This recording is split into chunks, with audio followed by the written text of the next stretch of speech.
Right, so I'm about to go against the grain. I'm about to go against YouTube and what YouTube wants to do right now.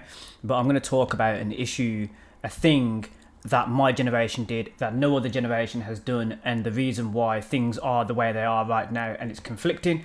I'm talking about why my generation was the first generation to stop watching television. Let's talk about it because I have the answers on this topic.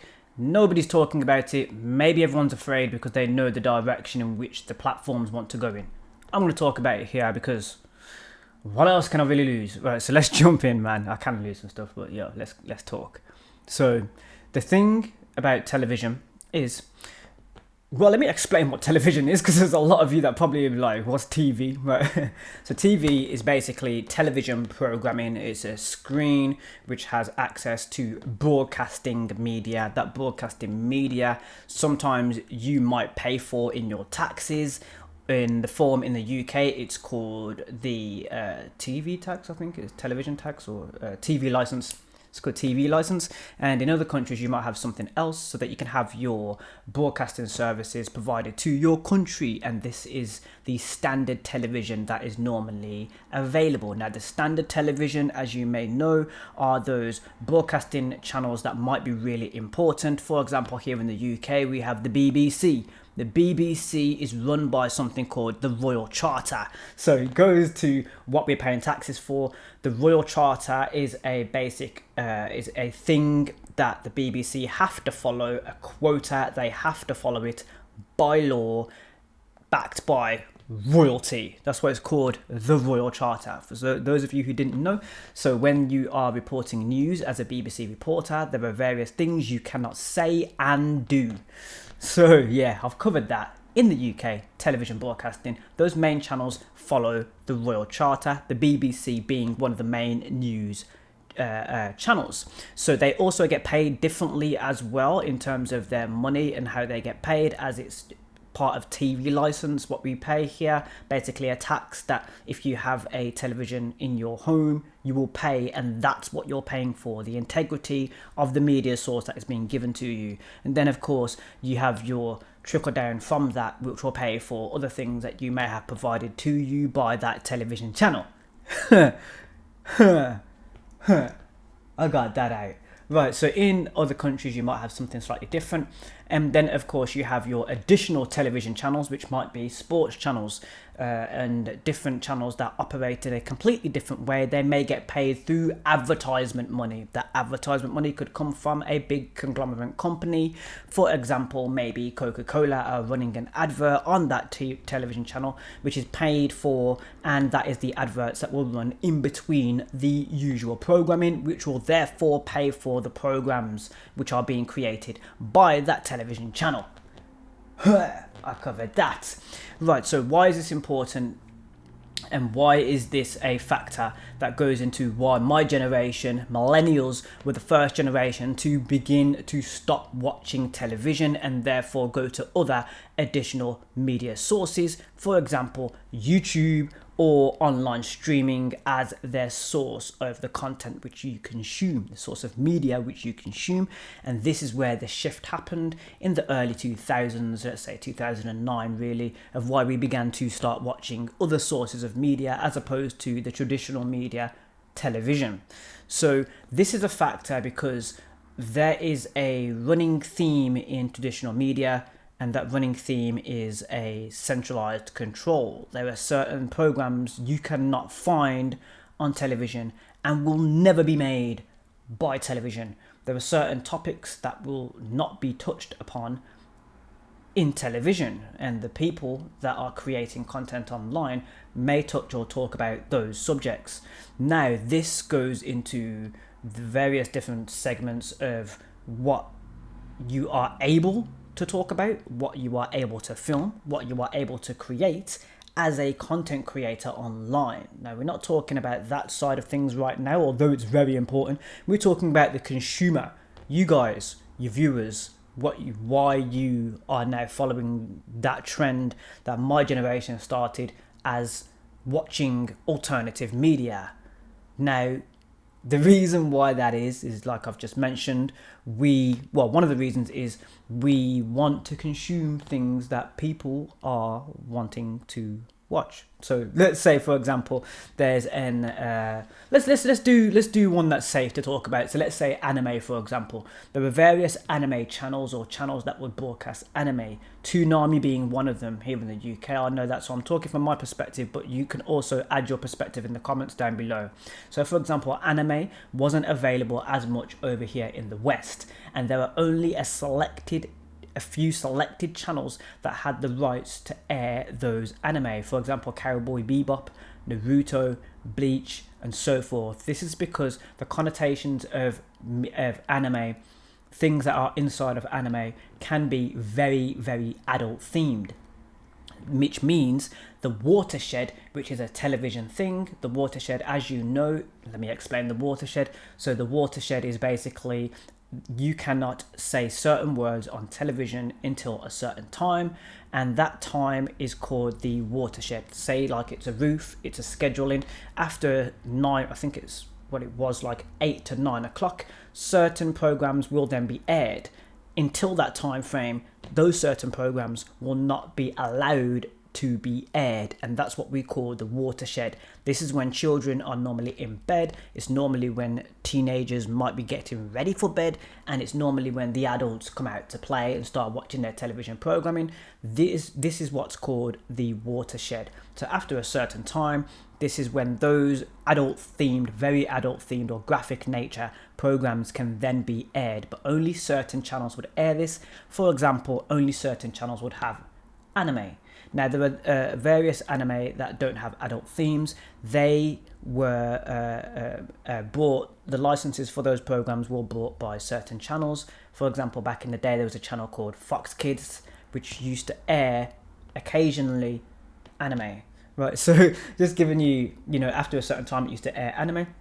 We also had Toonami. Now, Toonami back in the day, it was varied. So you had adult connotations in like Dragon Ball, kind of. You had some graphic nature in Dragon Ball back in the day. Dragon Ball wasn't what it is today. It was a lot more graphic. For example, if you go back to the original Dragon Ball Z, there was a lot of blood, and that is because you literally blasting someone to pieces. So if you watch the original Dragon Ball, you will notice it's a lot more graphic, and there is an actual scene in Dragon Ball where Goku literally headbutts through King Piccolo. Like, he literally headbutts through the man. He goes through him. And you see the detail of him literally headbutting through the dude. Another graphic nature anime was Naruto. So Naruto used to be extremely graphic. You would have all sorts of things. You bleed from the eyes. There was like, certain characters that would literally punch limbs off people.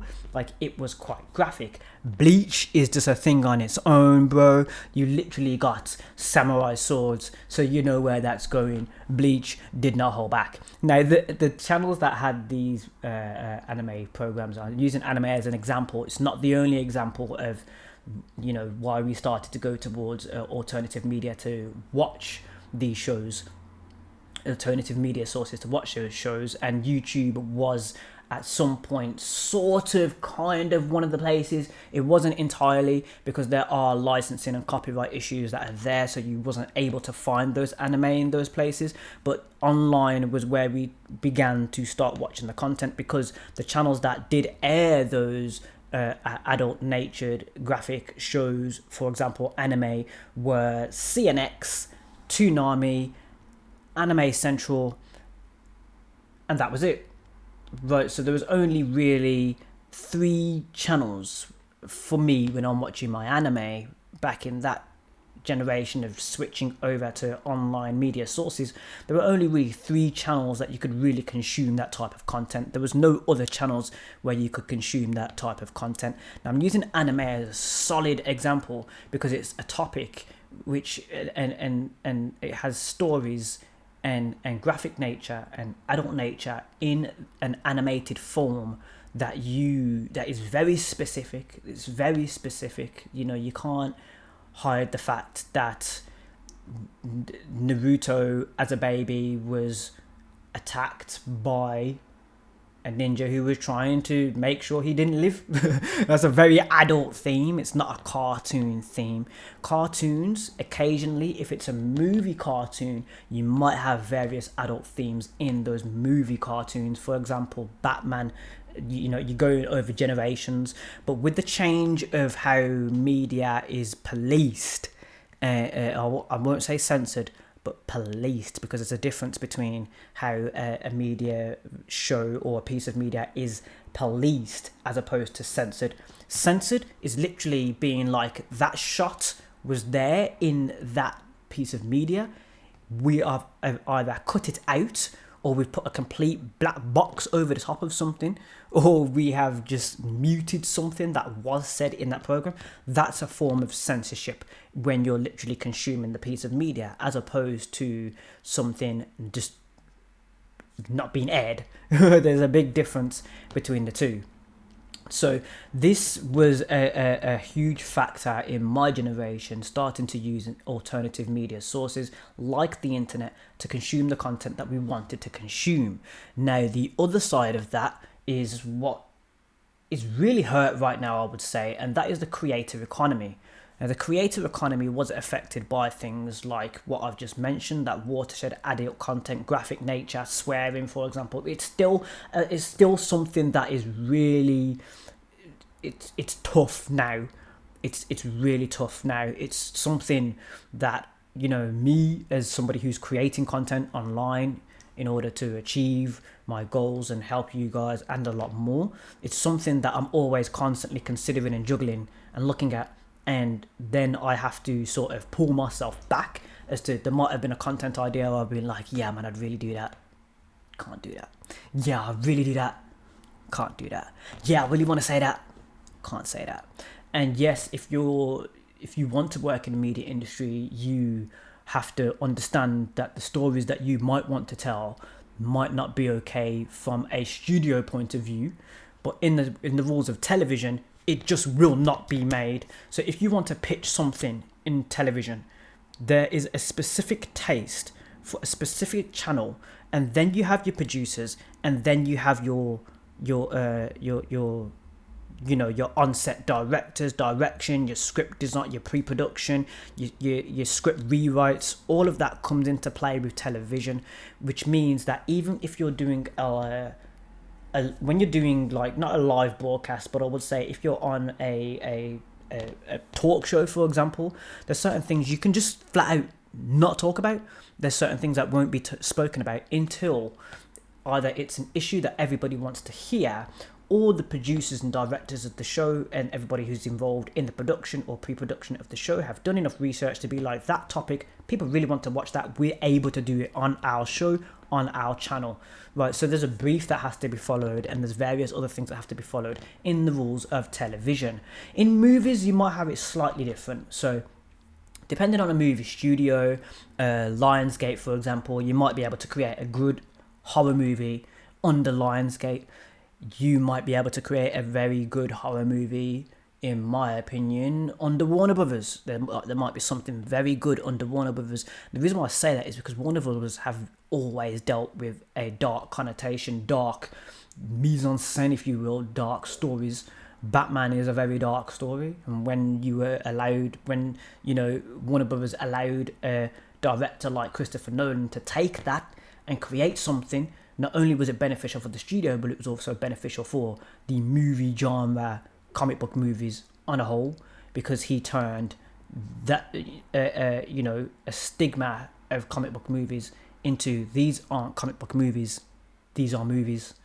And I think that's what happens when, let's call Christopher Nolan a creator. That's what happens when a creator or a director is allowed that space to create a story in a way they envision. Because yes, censorship can be important depending on the topic. If you're talking about politics, censorship's going to be a thing. You can't just go around saying something about a politician because it can influence voting. People don't like that. We understand that. But in terms of content creation, story creation, or movies, TV shows, or even just a small video you're creating on your channel, I feel like that creative is being held back. It's being really held back. There might be something really funny that you want to say and it involves swearing because you're an adult and you do have to censor yourself. Now, the fact that it's the entire platform that is hurt by that, there could be something that really misses out. Like, I think a creator, Moist Critical, for example, Moist Critical made a comic book called Godsmack, I think it's called. It's extremely graphic, but he got in trouble for sharing that, even though it had millions of readers, right? So it's like that story, those readers really enjoy, they really want to watch, read that book, but they were being cut off at the knees because when that creator's trying to share the story, there's an issue, there's a thing there. So yeah, this is a part of the reason why I believe that people stopped watching television as much. But not only that, it's the scheduling. So as you know, with television, there's scheduling. This show will be on at this time, but when you're watching something online, as you know, like if you watch Netflix, you can watch that when you're ready. You can pick that up right now. Netflix used to be DVDs. Now it's a streaming service. You just get Netflix to the door, you know, a lot like a Blockbuster. But now it's on your own time. You can watch it in your own time. You can watch it when you're ready. If a streaming service or shows are done well in that way, there's a different way to consume, and there's an alternative to the way you can consume movies and other things. I think this is a really important talk. And when we're talking about the reason why we stopped watching television, which I feel like we need to talk about right now, because it's that freedom of creative, and it's also the freedom of consumption, because scheduling is great. And you know, you had that feeling back in the day of, oh, my show's coming on at 8 o'clock. So I'm gonna sit down at 8 o'clock and I'm gonna watch that. Television was going interactive. There was an interactive television thing back in the day. We had the red button where you could interact with the show. You had talk shows where you could phone in and be like, yo, want to have my talk or say on this? And you would find out if you get to talk to, I don't know, Philip Schofield and Holly Willoughby on This Morning, which is a show here in the UK. You have to phone up and have your 2 cents. There were various things where you were able to get involved and communicate. There's also that communication barrier in television. So it's like, if you want to phone up and have a talk with the show, there's a communication barrier. There's a thing there. You know, if you want to. But then there's also the streaming services that could be very beneficial, that I feel aren't capitalizing on that opportunity. Sports channels being one. There's a huge division in sports right now. You know, some matches are only on Sky Sports, some matches are only on BT, some matches are only on DAZN, and it's like you might be following one team or one boxer or one snooker player, and you're either going to have to pay for the one service, but then you have to pay for another, and then you have to do just like when media is so easy to consume right now, that is kind of complicated because you're having to split money all over the place, and then you deleting or you cancelling that subscription service because the thing that you want to watch is over there. And then you don't want to watch that anymore, so then you start cancelling that, so then you go over there. You can't afford that anymore, so then you switch. Like, you get what I mean? Like, television has always had a barrier between the media and the people, and yes, that can be a good thing and it can be beneficial, but I feel, especially for my generation who's very tech savvy, and we want to find the things that we want, and we want it now, and we don't have time to sit there to be like, oh man, let me wait till 8 o'clock. You know, we want to watch that thing now, we want to get it now, we want that knowledge now, we want to learn now, we want to watch the anime now, we want that graphic nature that keeps our blood boiling and makes the show makes the show more interesting. We want that now. There's a difference between having to wait till 9 o'clock. I don't have time to wait till 9 o'clock. I just don't have the time to sit there and wait for the TV program to come on. So scheduling is another issue. Scheduling, media controls, pre-production, production, the way production is, communication. So obviously if you want to interact in any sort of way with the TV show, you cannot. And just things like that are a huge factor. And what made platforms like YouTube ahead. And this could be a thing of the past, because if social media is where we're having the conversation, there are other social medias where you can have a conversation about these shows, maybe a Facebook group, and it completely changes the way that the show is spoken about. If that conversation moves off YouTube and goes elsewhere, and people are making a meme of Game of Thrones or the latest episode, and they have the freedom to do so, then I feel YouTube could be in huge trouble, because I feel like the conversation will completely move off YouTube and it will definitely go elsewhere, and advertisers will eventually move on, because those advertisers, in my opinion, want to pay for the attention. If they're not getting the attention, they're not going to pay. So it's like, well, other social media platforms could take it and not even rev share with the creators, which is like which is another disconnect. So when you're not rev sharing, like, time out, if you're not rev sharing with the creators that are creating the content that's keeping the advertisers there in the first place, and everybody loses. Nobody's going to do anything. Nobody's going to create because they can't afford it. It's not going to be sustainable. Nobody's going to want to do it because the appeal's not going to be there. No, it's just not going to be. It's going to cease to exist. It's going to go somewhere else, or somebody else is going to find that opportunity and make something of it. This is the reason why my generation, who have those dreams of being content creators and so forth, and understood the opportunity from day one, this is why the disconnect between television and my generation exists today. And therefore the generation that are coming up now also have the same disconnect. You guys aren't enjoying TV. You aren't watching TV. You're watching social media. So that's why. In my 2 cents. See you later.